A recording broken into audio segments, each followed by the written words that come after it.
So much to talk about. Can we start with Donald Trump? First of all, on NATO members should raise their defence spending to 5% of GDP rather than the current 2% of GDP, which, frankly, many countries are not even managing. Is he right?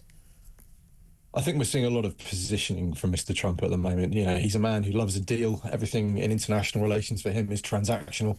And I think he's setting out his negotiating position for when he comes into the office. 5% doesn't feel particularly realistic at this point. I mean, it would be great. I mean, don't get me wrong, I'd hugely support 5%. But we'll spend a lot more than that of our GDP if and when we have to go to war, won't we? Exactly that. But, you know, a lot of NATO members are struggling to make even the 2% they're committed to. So, and that was after a previous Trump administration where he made similar levels of threat to them. So, you know, 5%, great. There's also an element, as with the Canada and Greenland stuff, of him playing to his base as well. You know, there's a real perception amongst Trump voters that NATO members aren't pulling their weight and they're reliant on the US. And well, they aren't. I mean, they aren't. I agree. We can't defend Ukraine. I mean, Britain can't even defend itself realistically, given our current military numbers and our procurement. And we are reliant on America. We shouldn't be. I don't see why American taxpayers should have to fund us. Well, there's a point that America has benefited enormously from having so many countries within its sphere of influence, and that's been a huge economic boon to them to have so many countries reliant on them. So there's two sides to this. It's not. And all, as Benedict pointed out earlier, lots of military spend that we do would actually be with American defence companies, so they make a lot of money out there. But still, I think there's a truth to it. He was right about the 2%. When he's haranguing Germany on this, and everyone, the great and the good, laughed at him the first term on this one. I remember saying at the time, he's right about this one. But he's talked about, these threats to the Panama Canal, to retake, that was built by the Americans, of course. It was handed over by Jimmy Carter.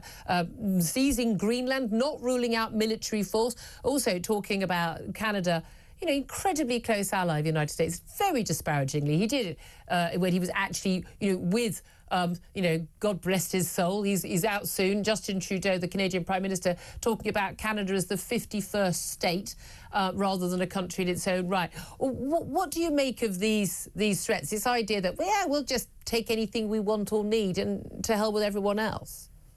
Well, again, I think it's red meat for his base. His ultimate, the policies he's actually released are all very boring and economic and benefit not huge numbers of people in terms of direct handouts or anything like that. And so this is just saber rattling to keep the MAGA base on side and tell people what they want to hear. But we don't like it when Vladimir Putin does it. It's the same playbook as Vladimir Putin's justification for invading Ukraine. It's no different at all. Yeah, but the difference is, of course, that America is not going to invade Greenland, and it's not going to invade Canada or take back the Panama Canal by force. This stuff, it's pie in the sky thinking. The key point here is that he is setting out his position prior to negotiating with these people. And so there's saber rattling, there's overstating what he's going to try and achieve in order that when he comes to the negotiating table, he's got a much stronger position in this transactional environment he likes to create. We shouldn't be so worried, although I did quite like the whole Gulf of Mexico becoming the Gulf of America. That did just make me laugh. Basically, America rules the seas around the entire world. If they want to change the name of the seas, they can change the names of the seas, right? And they're going to change Canada to Eastern Alaska by the sound of things as well. Yeah, by the sounds of it. Let's talk about things closer to home, though.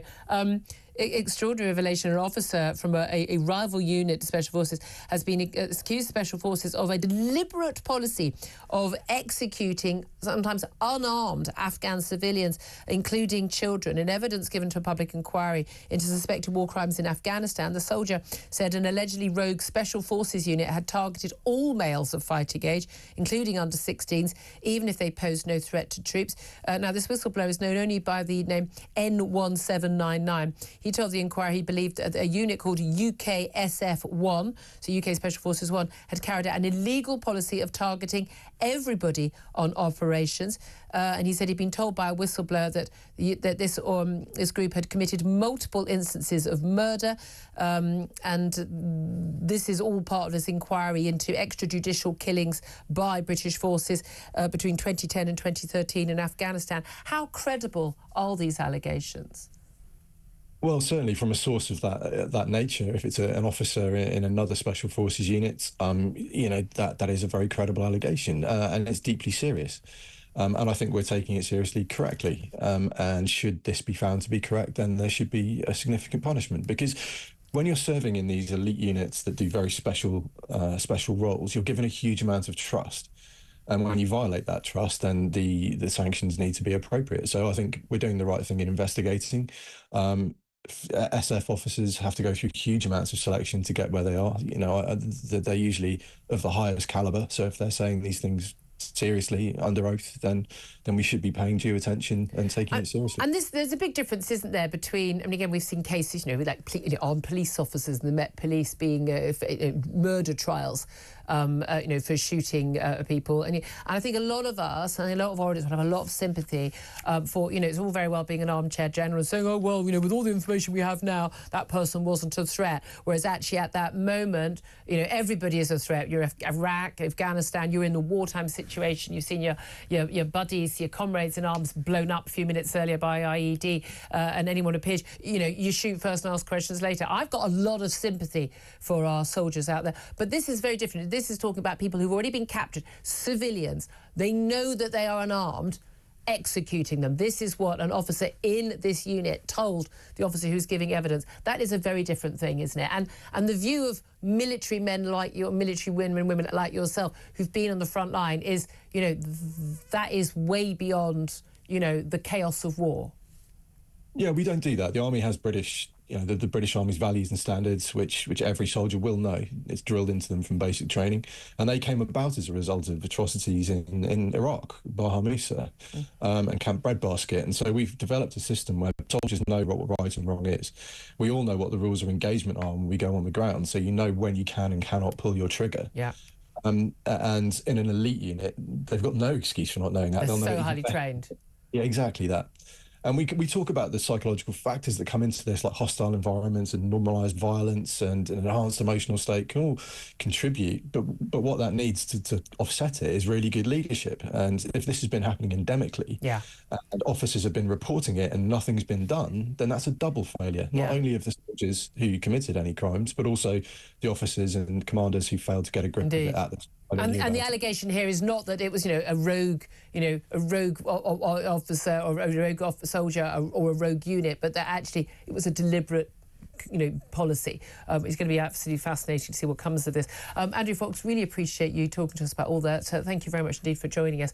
He's a former major in the parachute regiment as well. Benedict Spence, let me come back specifically on the SAS allegations first. It's very difficult because there's an awful lot of activity that goes on with British Special Forces without, beyond the realms of what people will ever know about, basically, operating in places that they're not supposed to. I absolutely hope so, Benedict. They really do. And I don't want to say that there is a separate set of rules, because that kind of gives the impression that they operate with impunity.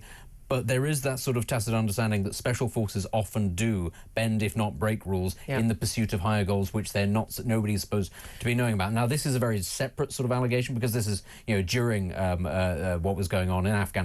This wasn't some sort of clandestine mission in a country we weren't supposed to be in. But there is, I think, a sort of a degree to which very often special forces, and this is not saying that they break rules necessarily, but they go to the nth degree. And sometimes that can lead into other things, which is basically, I don't want to say cover-ups necessarily, but behaviour that would not be considered acceptable. But that's the interesting thing is how often actually it's military people who won't defend this because they've been in those situations and part of the training is to cope with that. But just finally, can we come back on Trump though, just before we go to a break? Andrew Fox was very relaxed about Trump saying, this is just Trump talking, it's a negotiating position, but it's still irresponsible way to talk about, allies like Canada, Western democratic allies like Greenland. Well, I mean, Justin Trudeau, I know he is leaving, but he has referred to Canada as a post-national country, so he can't be particularly upset. Doesn't believe in borders. If his borders are then violated by another country, he can't complain. He said it out right there. We have to say we did enjoy talking about Justin Trudeau yesterday. The end of the career of Canada's first black Prime Minister, as Tom Slater said very, very amusingly. Look, I think that this is probably right, that there is a lot of saber rattling here. The United States is not going to invade Greenland, That's because it doesn't need to invade Greenland. It can simply lean on the authorities of these countries. It's not, and this is one of the things I would say is different. The difference between the United States and, say, Russia. The United States doesn't necessarily need to go in all guns blazing to get what it wants. But China is also getting to that stage now where it has that much sort of soft power, if you like, that it doesn't necessarily need to invade a country to get complete control. And that's kind of why America will say, but I still think the language, I think, is absolutely, I mean, but that's it. Trumpian. It's Trumpian. It's going to be a lively 4 years. And as I say, we're stuck with Keir Starmer, so we need someone to liven things up. 11:48 is the time. Up next, we're going to talk about, well, maybe it will still be a lively debate online because that goodness of his soul, Mark Zuckerberg, head of Meta, is going to get rid of those so-called fact checkers on Facebook and Instagram, the people who are censoring people for political reasons.